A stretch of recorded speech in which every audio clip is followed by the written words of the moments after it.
नमस्कार दोस्तों, इस कुंडलिनी जागरण और नंबर 7 की मिस्टीरियस जो है वो रचना का मैं आपको इस वीडियो में और आगे ले जाकर उसके बारे में कुछ बताने की कोशिश करूंगा।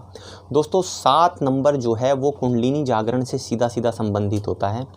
और 7 नंबर का ऐसा कौन सा गुण है जो उसको मोक्ष के ग्रह से संबंधित करता है। दोस्तों इसी कड़ी में मैं आपको एक और कहानी जो है सुनाना चाहता हूं, जिसको सुनने के बाद आपको समझना पड़ेगा कि कैसे 7 नंबर को मोक्ष का ग्रह बताया गया है। दोस्तों ऐसा बताया जाता है कि इस सृष्टि का ना कोई आदि है ना अंत है, मतलब इस सृष्टि की ना कोई शुरुआत है और ना ही इसका कोई अंत है, क्योंकि जिनको हम ईश्वर के रूप में, भगवान के रूप में पूजते हैं, ऐसा माना जाता है कि जो त्रिदेव हैं ब्रह्मा विष्णु महेश, उनकी जब हम उत्पत्ति की कहानी पढ़ते हैं तो हमें पता चलता है कि शिव पुराण में ऐसा बताया गया है कि जब ब्रह्मा और विष्णु उत्पन्न हुए तो उनको जो है, जो ऐसा कहा जाता है कि जो परब्रह्म है, जो परमात्मा है, उसने जो है भविष्यवाणी के थ्रू और आकाशवाणी के थ्रू उनको जो है वो ये बोला कि आप जाके सृष्टि का जो है, ये जो सृष्टि जो रची गई है इसका आदि और अंत पता कीजिए। तो ऐसा कहा जाता है कि ब्रह्मा और विष्णु ने एक एक छोर पकड़ा और वो इस सृष्टि का आदि और अंत जो है पता करने के लिए निकल पड़े। लेकिन दोस्तों कई वर्षों तक ऐसा बताया जाता है कि सैकड़ों वर्ष बीत गए और ब्रह्मा और विष्णु लगे रहे सृष्टि का जो है वो शुरुआत और अंत खोजने में, लेकिन उनको ये प्राप्त नहीं हुआ कि कहाँ सृष्टि का अंत और जो है आदि और अंत उसका कहाँ पे है। तो दोस्तों ऐसा बताया जाता है क्योंकि आकाशवाणी ने ये बताया था कि जो है, जो भी ब्रह्मा और विष्णु में सबसे पहले जो है ये खोज कर आएगा कि सृष्टि का आदि और अंत कहाँ पर है, उसी को जो है वो इस सृष्टि का स्वामित्व दिया जाएगा। तो ब्रह्मा के अंदर जो है वो ऐसा बताया जाता है कि थोड़ा सा लालच उत्पन्न हुआ और ब्रह्मा ने जो है वो जल्दी लौटकर जो है वो परब्रह्म को ये बताया कि मैंने जो है इस सृष्टि का आदि और अंत जो है खोज लिया है। तो परब्रह्म जानते थे कि सृष्टि का कोई आदि और अंत नहीं है, क्योंकि ब्रह्मा ने झूठ बोला।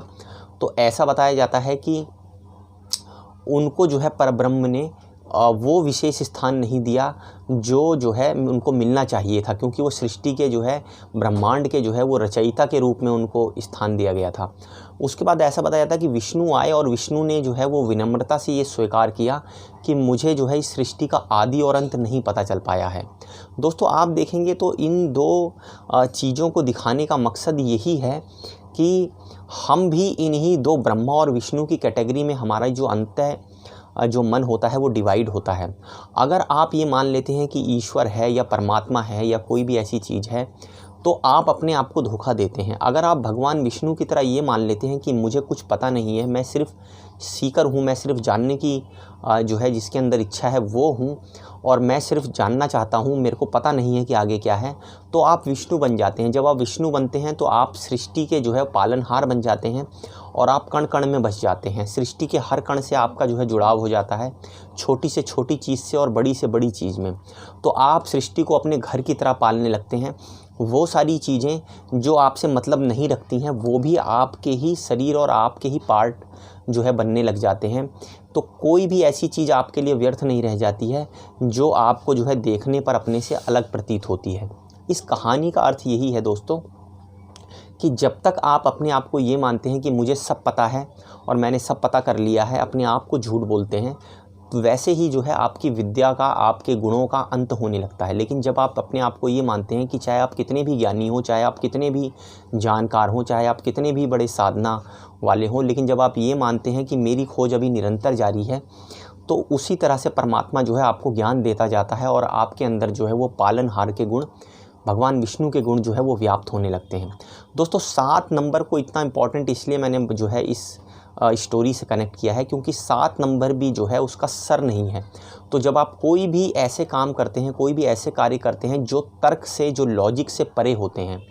जिनका जो है आप कभी भी आंसर नहीं ढूंढ सकते हैं या जिनका आप रीज़नेबल आंसर आपको नहीं मिलता है, लेकिन वो प्रक्रियाएं भी संसार में हो रही हैं, तो वो सीधे के सीधे 7 नंबर से कनेक्ट होती हैं, केतु से कनेक्ट होती हैं। और ऐसे व्यक्ति जो 7 तारीख को जन्म लिए हुए होते हैं या फिर जिनका मूलांक या भाग्यांक 7 नंबर होता है, वो व्यक्ति दोस्तों